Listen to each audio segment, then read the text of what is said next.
Hi everyone, and welcome to Valley's Open House. My name is Ryan Max Ocampo, and I'm one of Valley's teachers.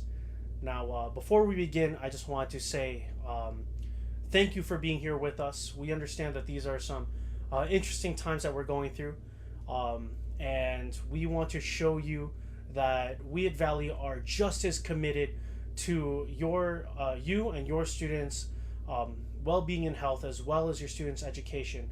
We're just as committed now as we have been, and that's why we are doing this virtual open house to show you what your students' education has become in light of these new circumstances. That being said, my name is Ryan Max Ocampo. I am a fifth year teacher here at Valley High School. I graduated from UNLV in 2016 with a degree in education, secondary education in English, and I've made Valley my home. I spent the first 3 years as an ELL teacher for newcomers, and this is now my second year teaching the ELA 10 curriculum. Now, I'm not the only one that teaches ELA 10. We work here as a team at Valley. So let me introduce you to some members of the team. We have Mr. Lucas Chance. He's a new teacher at Valley High School, and he taught 2 years in Asia, particularly in Taiwan. And he's bringing his special skill set that he got there back home to Las Vegas. We also have Mr. Leroy De Los Santos and Miss Janice Hambrick, who will be tag teaming to teach our combined classroom.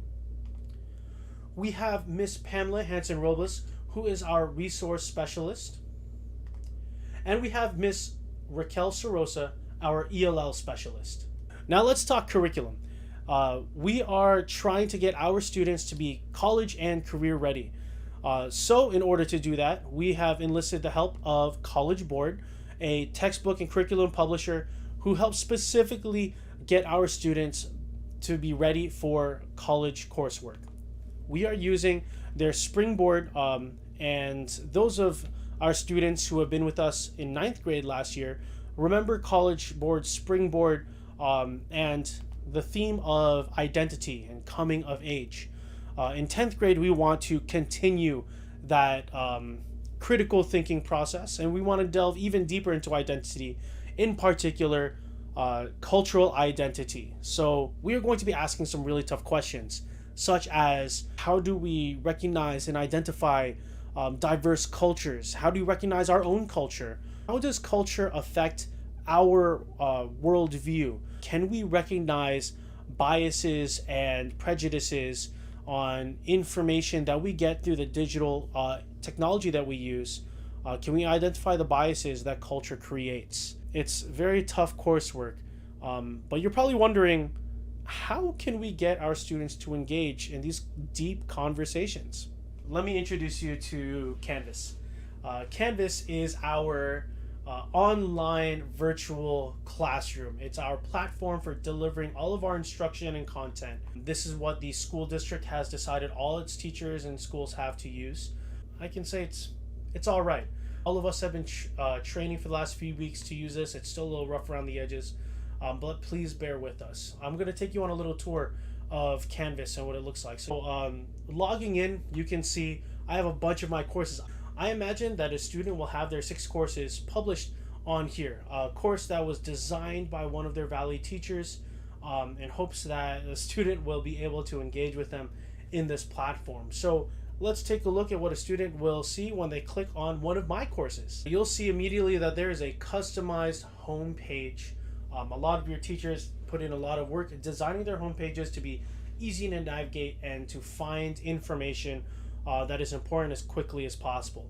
Right now you won't see any, but if there are any announcements, it'll pop up here. But what's important is this toolbar right here, because this navigation bar will help your student get to where they need to go. The first part is modules, which is where we're going to keep all of our resources.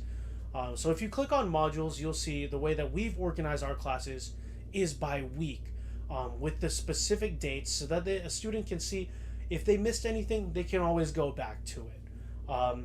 We have week 0 and week 1. We are currently in week 2.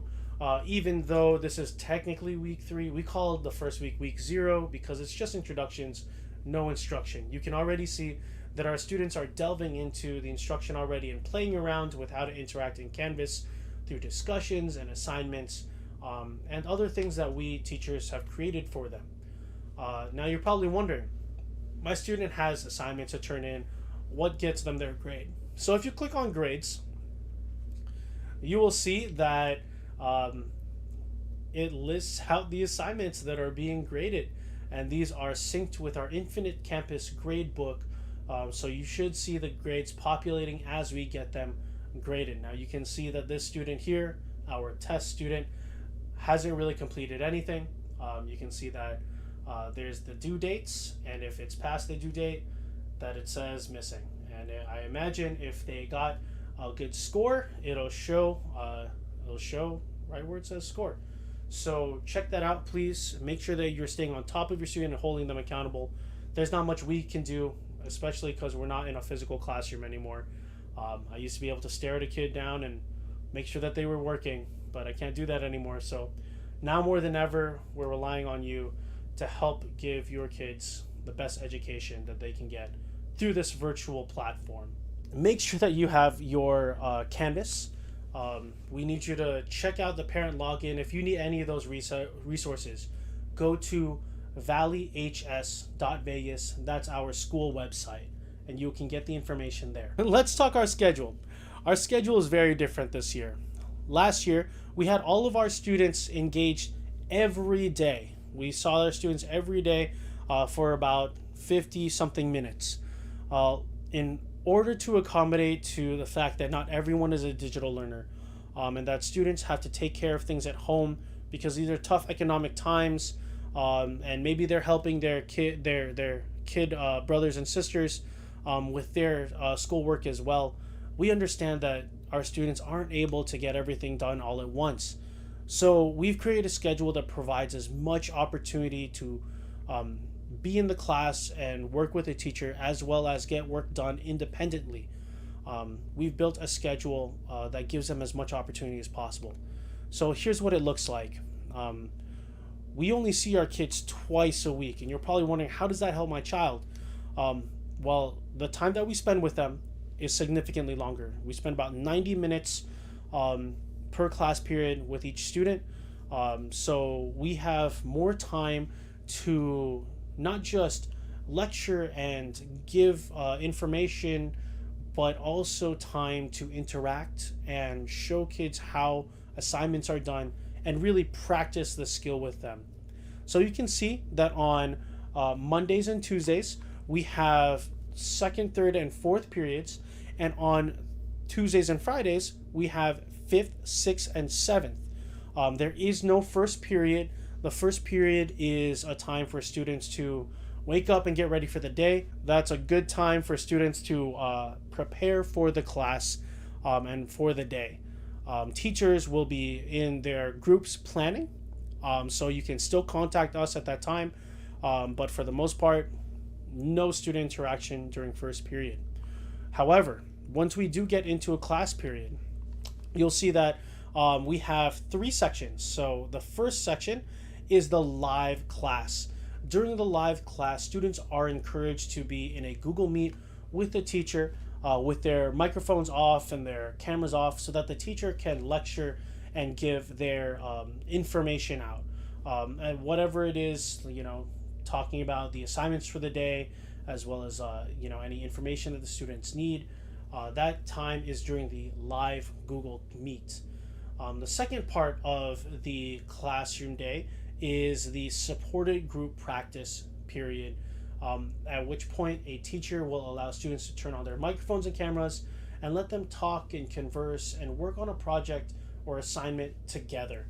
And that is a time when students can ask questions and really work with whatever they just learned. And then the last part of the class period is independent work. This gives students an opportunity to work on the assignment or their project on their own and do some of their own exploration with the skill that's being learned.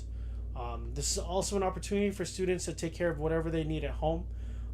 They can log out of the Google Meet and help their siblings or take care of chores that they need to take care of and support around the house. This is a very fluid time that we are allowing students to be, engaged. We want them to come to the education when they are ready to learn. We're not forcing them at this point. It's just highly suggested, and we want students to be ready to take on information when they can. I mentioned being fluid, and I hope that you are understanding as we are trying to learn these processes as we go. I know attendance has been an issue, but we're working on it. Speaking of being fluid, did you know that I'm one of the swim coaches at Valley High School? Yeah, I would have liked to watch my students learn how to swim and compete in races, but in March last school year, they canceled the swim season along with everything that we were doing because of COVID-19. And as of right now, we are still waiting on the NIAA, the rest of the state, to tell us, hey, you can come back to practice and we can have our sporting events. We understand that sporting and physical activity is important for students to stay engaged and to get the best out of their high school experience. However, we can't do that unless we are able to do so safely. So we are waiting on that opportunity, and as soon as we can, we'll let you know when the kids can take the field again. Till then, please look out for any opportunity to get your students signed up for any clubs or after-school activities. Basically things that don't require physical contact. We're trying to keep our clubs alive and keep students engaged after school in non-academic ways, because we know that that is still an important experience for our students. So one of the ways that you can keep track is if you follow our Twitter at Valley_Vikings, because that's how we disseminate a lot of our information. And by following that, you'll probably be linked to a couple of our clubs and activities who are utilizing Twitter to keep in touch with their bases. So please follow us and stay in the know in case you have any questions. I am available. I love to help. Please email me or call my school extension. And here are the contact informations for the other teachers as well, depending on which teacher your student has. We could give you whatever information it is you need for our class. But please keep in touch. Communication is vitally important, especially now that we are doing distance education, and we need to work together to help get your student the best education that they can during these times. That being said, I want to, on behalf of ELA 10 and the rest of the staff here at Valley High School, welcome to Valley High School 2020-2021. Go Vikings!